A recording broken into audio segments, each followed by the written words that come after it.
We don't have an intro to this podcast. Maybe we'll have one later. And we're back. Yeah, And I'm back. And yeah, Derry's back. we're all back. We're all back. Film Crew is back.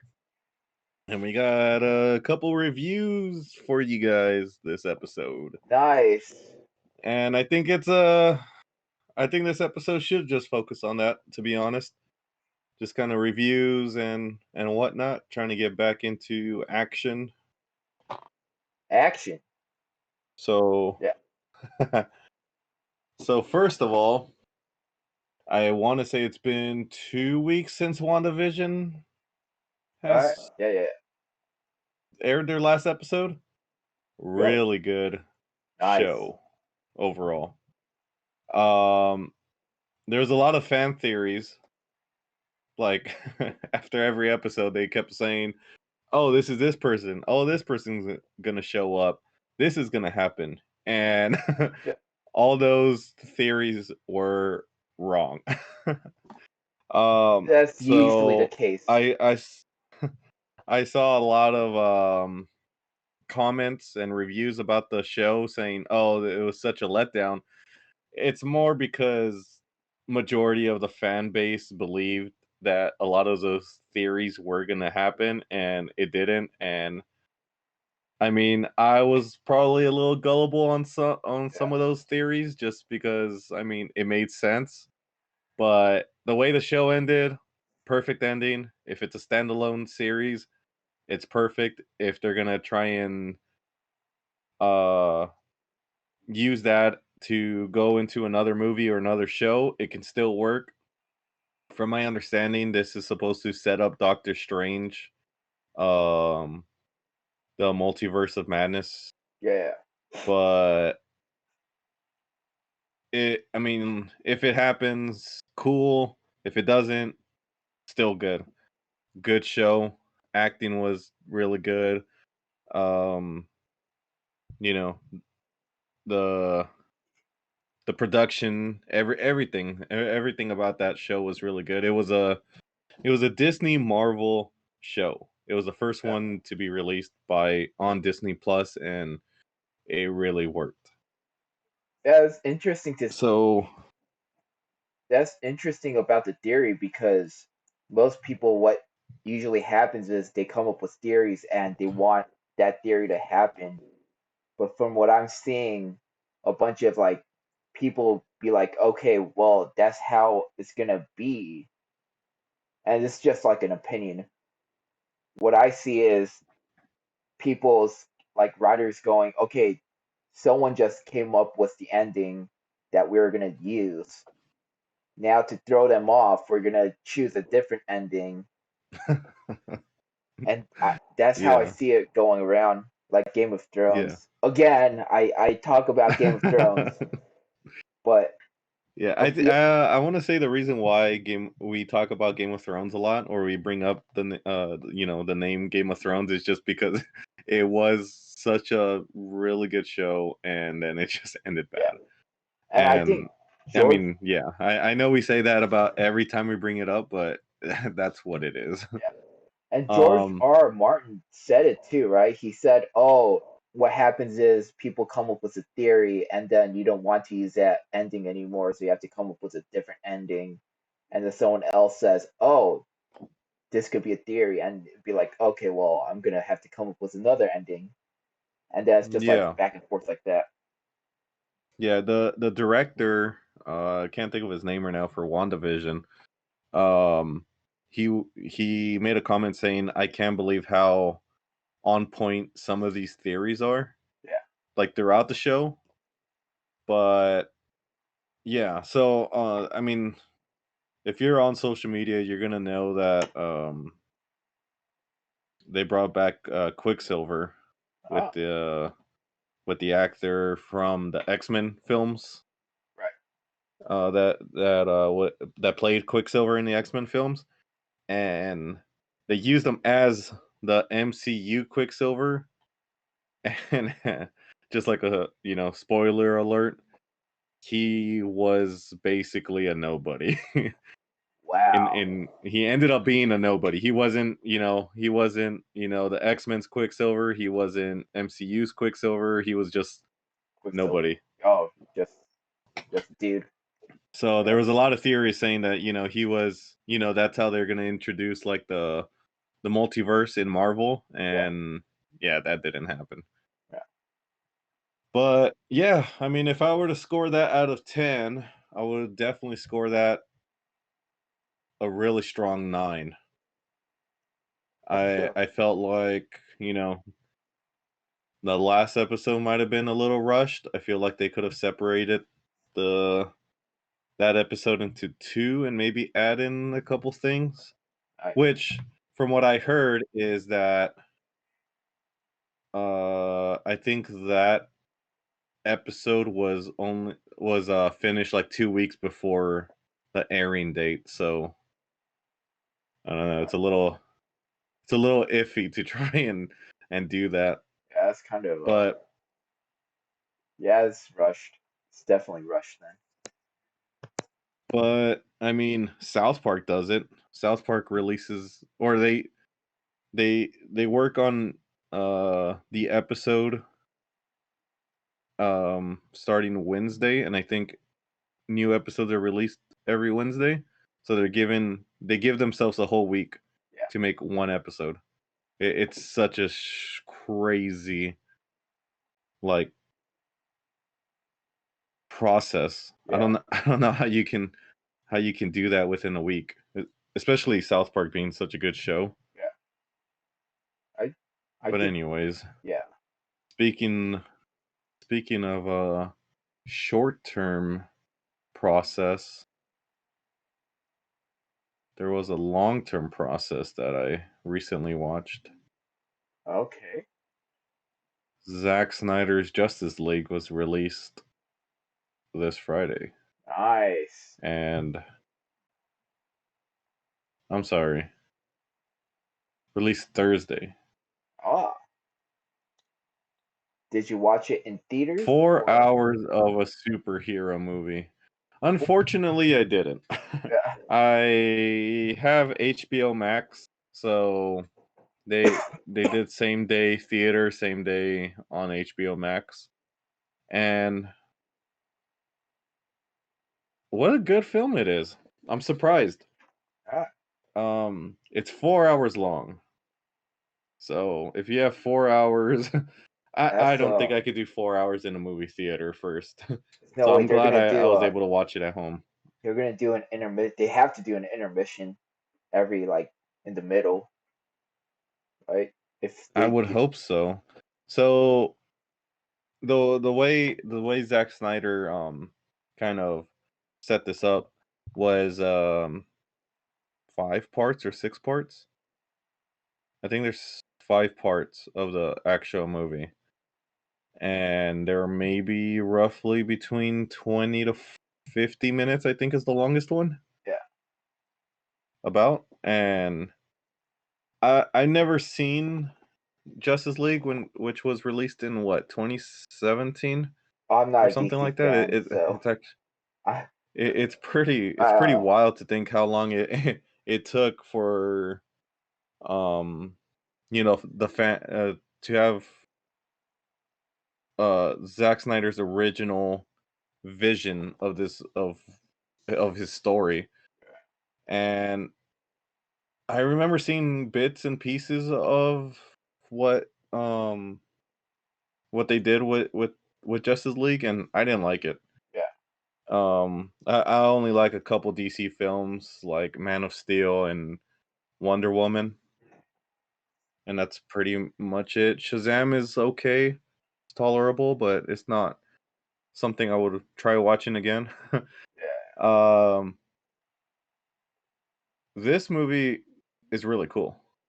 It's Zack Snyder's way of directing, which kind of brought a couple of elements from Watchmen, which I really enjoyed.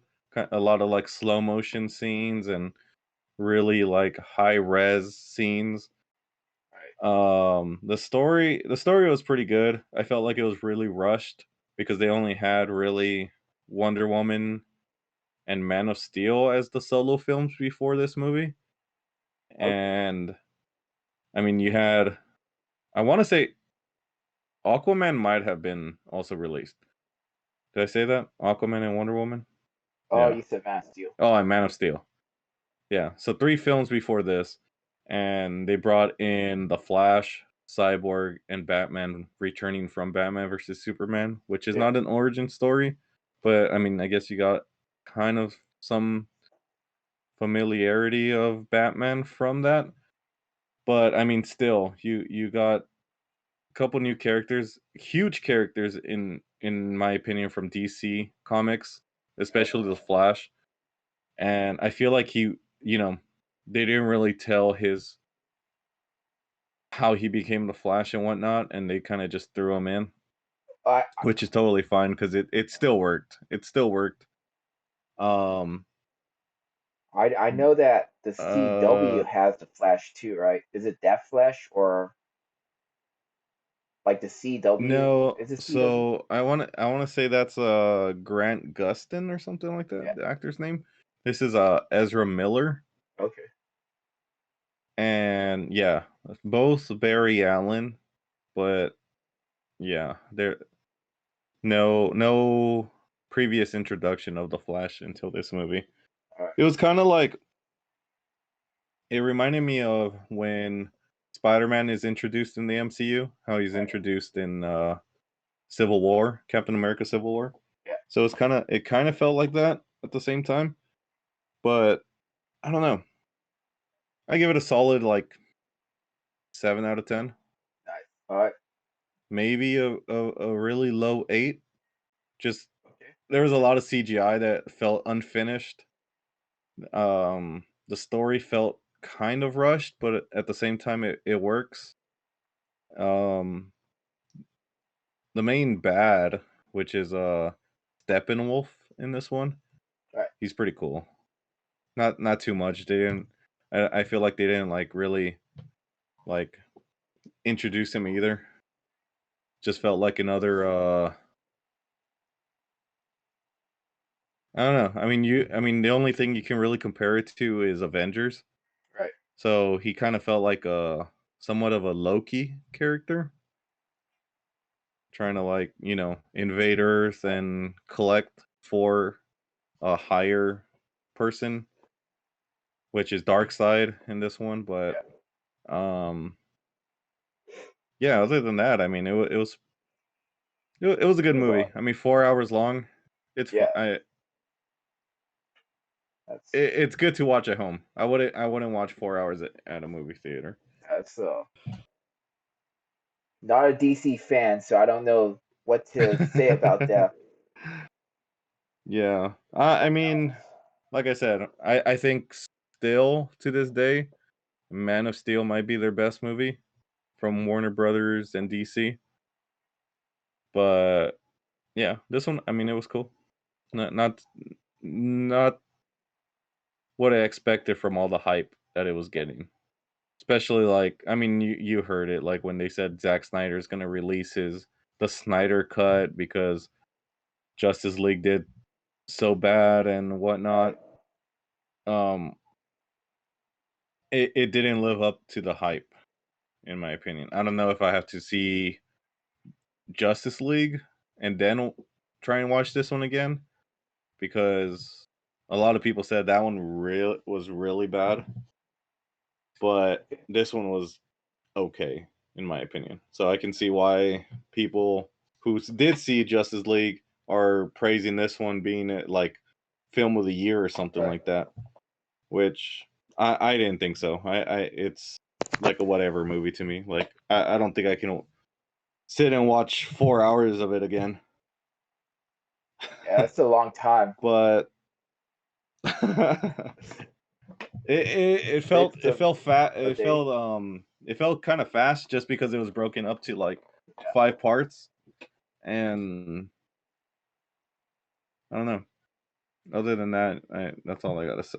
Yeah. It was cool. Nice. I Uh, did watch Marvel's second show on Disney Plus, which is Falcon and the Winter Soldier. Oh, they made a new And one? Like they made another thingamabob? Another yeah, series? so this is their second show, and this is focusing on the Falcon and Bucky Barnes, and that's a good show. The first episode was really cool. Kind of introduces us to a new story with known characters. Right. So keep you guys updated on that one next week and see what happens. But yeah, good show so far. First episode was really good. Nice. I did tell you about one of the it's not superheroes, so it's not really related to the podcast because you went deep into superheroes. A couple of years ago, Yeah. I watched this it's like this series. It's not a movie. It's from BBC. I couldn't remember the fucking name of it, and I just figured it out. And I did tell you what it was called. It was called Fingersmith. I don't know if you Okay. watched it or not, dude. No, I haven't. I'm actually really intrigued. Just because I mean, what is it like a mystery? Dude, it's so fucking good, dude. Like, oh my god. And the worst part is I can't say shit. I can't say All right, shit or else it's gonna let's ruin everything. let's get Uh, a synopsis. well, Let's oh get dude, it's a so very good. vague synopsis. It's so good. It's based on a novel written by Sarah Waters, and I think she writes like a lot of like I don't read too many of her books, but she writes a lot about sexuality and like that's kind of like in that realm. Uh, Hmm. Never read Fingersmith, but I did watch it, and it was directed by Aisling Walsh. I think she's an Irish director and fucking good movie. It's so good. It was directed so well. It was written fucking so well, and I can't really say it's like I can't really say how much of the book is transported into the movie Right. because I never read the book and I really want to read it. Oh, I can't. What can I say? Oh, oh no. What can I actually say without spoiling it? And if anyone knows me, I like spoiling movies. And this is one Let's of the see. times where I can't spoil it because it's so good. Alright, so fuck. Synopsis. Enter an orphan named Sue. Uh-huh. And she's an orphan. She lives with like thieves and pickpockets, or in this case, it's set in Victorian England, so she's a fingersmith. Alright? Okay. So that's what that is. That's what a fingersmith is. Yeah, she's like a pickpocket, a thief. Okay. Uh and she lives with a group of other thieves taken care of by Dolores Umbridge From from Harry Potter? yeah, but it's Dolores. You're talking about the actress though, right? Yeah. Her actual name in the movie is Mrs. Sugsby, I think, Okay. and she has a friend named Richard the Gentleman who kind of like squandered all his wealth on gambling, so he wants to do one final score and rob 10,000 pounds from. She's not exactly a rich Okay. fucking lady because she's only inheriting the money only after she gets married, I believe. And so the gentleman hires Sue and offers him 2,000 pounds of the 10,000 pound wealth he's gonna rob from her. And the lady's name is Maud, and she lives with her rich fucking misogynistic uncle, Tywin Lannister. Okay. And I don't remember what they call it. It was like Uncle Lily, her uncle's name.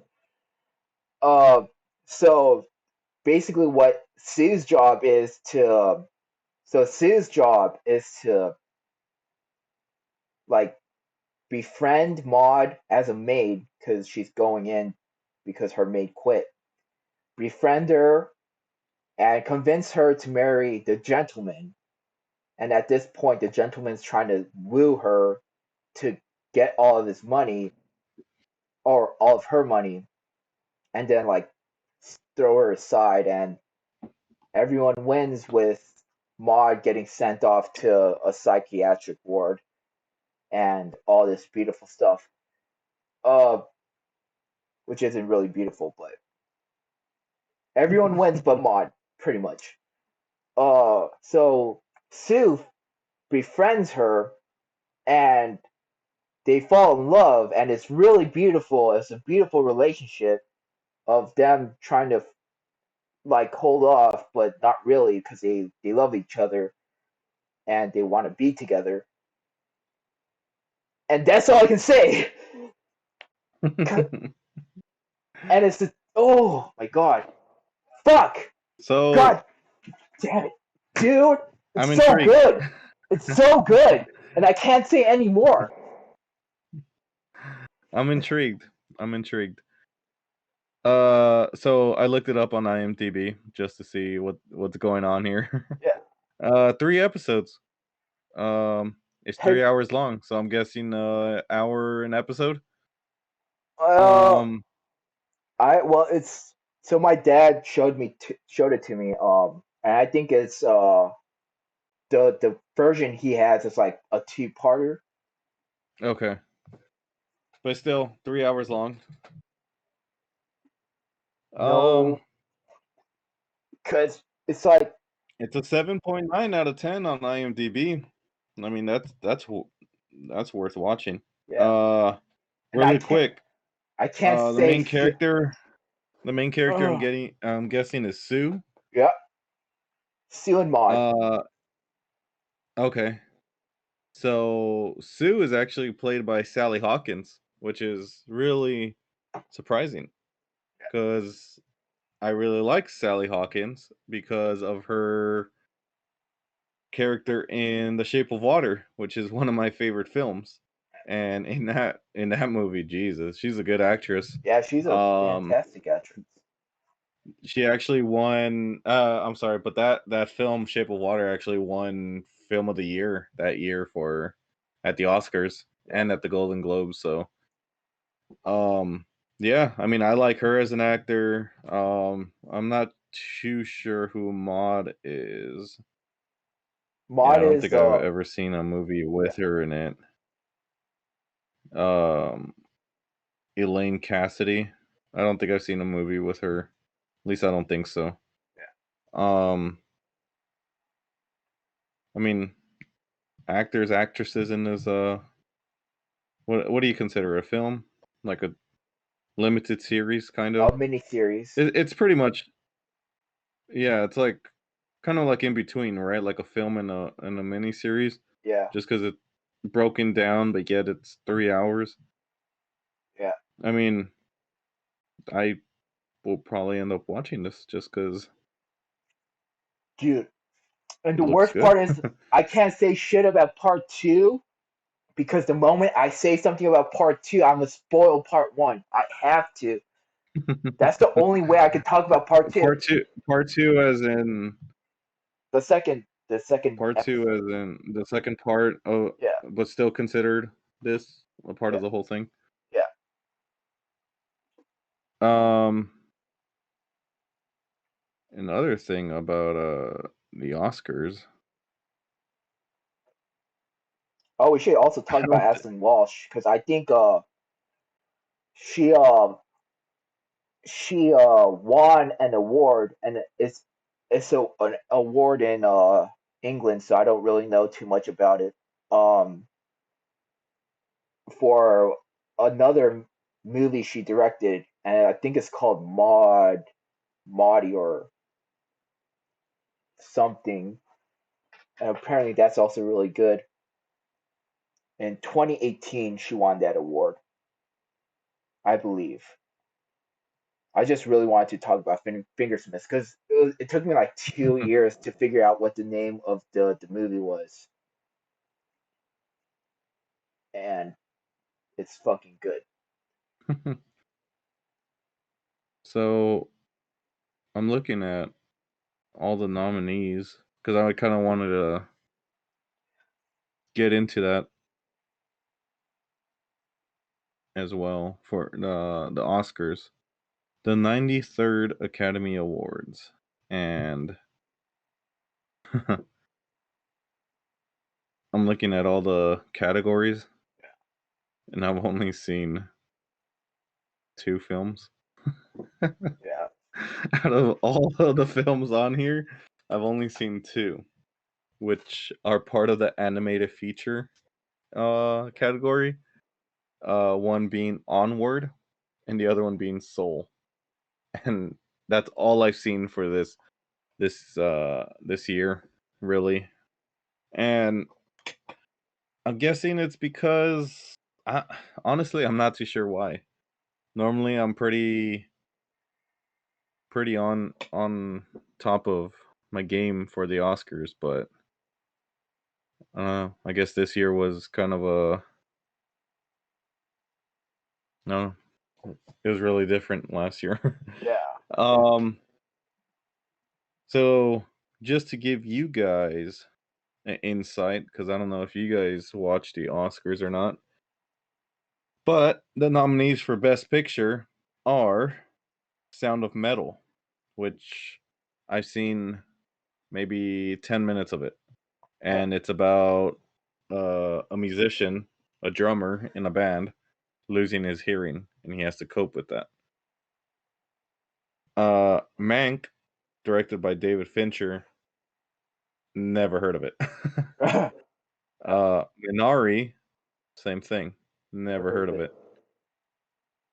Promising Young Woman, Never heard same. The Father, no idea. Never heard of it. Judas, Judas and the Black Messiah. Heard of it. So I've seen 30 minutes of this film. Unfortunately, I ran out of time and, wasn't able to watch it. From what I've seen, my money is on Judas and the Black Messiah. Oh, okay. I plan on watching all these films and seeing what's going on and why these movies are nominated. Yeah. But my money is going to be on Judas and the Black Messiah. All right. The Trial of the Chicago 7, which I believe is a Netflix film,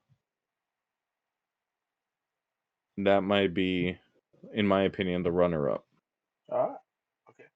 And then Nomad Land, which I believe is on Hulu, if I'm not mistaken.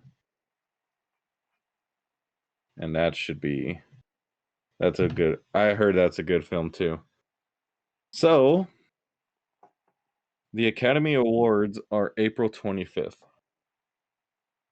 My goal Just to watch all of them. because that's a Sunday, is to watch all these films and the following Saturday give you guys, the overview of what happened at the Academy Awards and give you my opinions about these films and if I agree with what they decided was the best picture of the year. But like I said, as of right now, Judas and the Black Messiah is my opinion on what will end up winning. But I mean, we'll see.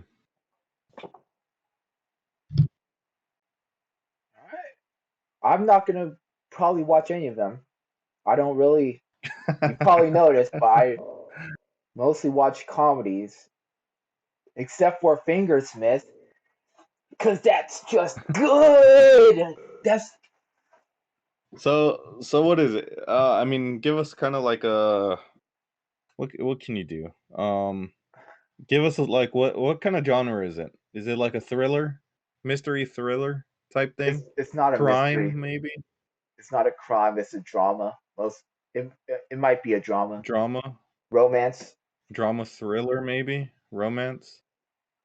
romance, and probably Cuz like you got I mean you get the thrill of like uh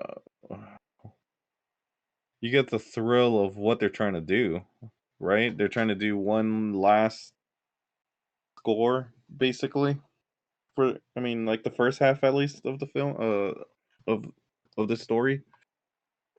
You can't don't spoil it. Let me try watching it. yeah. We'll talk about Uh, let's do next episode we'll we'll review this Fingersmith film story. Wait, here's what I'm gonna do. I will not allow anyone to spoil this movie or series. I will say it's suspense. Okay. And the best thing I can do now is to say watch it because it is fucking good.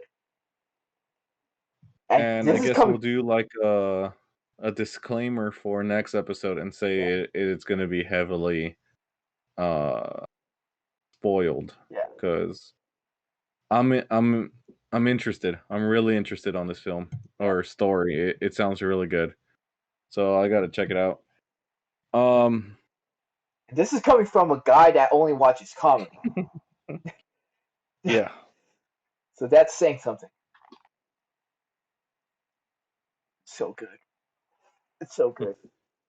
It's so good. If people actually are down to do the book club, talking to you guys, our listeners, then why not? Because you said it was a book as well, right? It is a book. It's a book. Why don't we try and do the book club on that? I mean, is it a novel? Is it like a freaking crazy Yeah, long book? it's a novel, but I don't know how long No. it is. Well, in that case, yeah. I mean, we'll figure it out. Like I said, we gotta see what's going on with this book club. But Yeah. yeah, let's just do a quick review on what we talked about. So I talked about WandaVision, Yeah. Zack Snyder's Justice League, and the Falcon and the Winter Soldier. And Quan. Fingersmith. Could I you don't, say that that's your favorite story? I guess you can call it right now. my Now that you favorite? remember the name, now that you remember it exists. Yeah. Yo, this is fucking good. It is a good movie. um, It is. yeah, I'm gonna check it out. I have, let's see, including that, I have a total of 9 things to watch, including. Oh, by the way, I did finish the first season of The Strain around the same time I finished the audiobook of the first book, The Strain, Yeah. and geez, now that's so it's a TV show. I don't think I've seen another TV show that you know is from a book, but it's on par. It's like really, really like to the T on story. I was very surprised because I finished the the TV show maybe like a day or two before, and I decided to finish the audiobook right after, and crazy, just crazy on on how on how like on par they are with each other. Because it's just crazy. It was like just rehearing the same thing I just watched a couple days ago. I thought it was pretty cool. But anyways, I think with that being said, I think we should talk about Fingersmith next episode. That sounds like a plan. I have to put like I refuse to let anyone listen to that podcast until they watched it. I'm heavy disclaimer. Really heavy disclaimer. What do we even call this this episode? I don't know. Reviews on reviews. Yeah. Well, I don't know, but we're back. We You are better back believe it. We are back, and we're not going anywhere. for the time being. And we're coming back strong every week. Yeah. Every Saturday we're back. No more solos. Maybe one more, huh? Oh. You might not. You might not be here next week. I'll be. Yeah. I'll be here next week. No. Is it next week? Yeah. Or are you gonna be out in the wild? I'll make it happen. Camping stream. No. No camping stream yet. In All any right. case. Well, with that being said, I think we're good. Yeah. My name is Fingersmith is so good. And my name is I don't know. I don't got anything. My name is Gasper. We'll see you all next week. And we are Film Krew. And you are listening to the Film Krew podcast. Yes. We also don't have an outro either. We'll probably have one soon.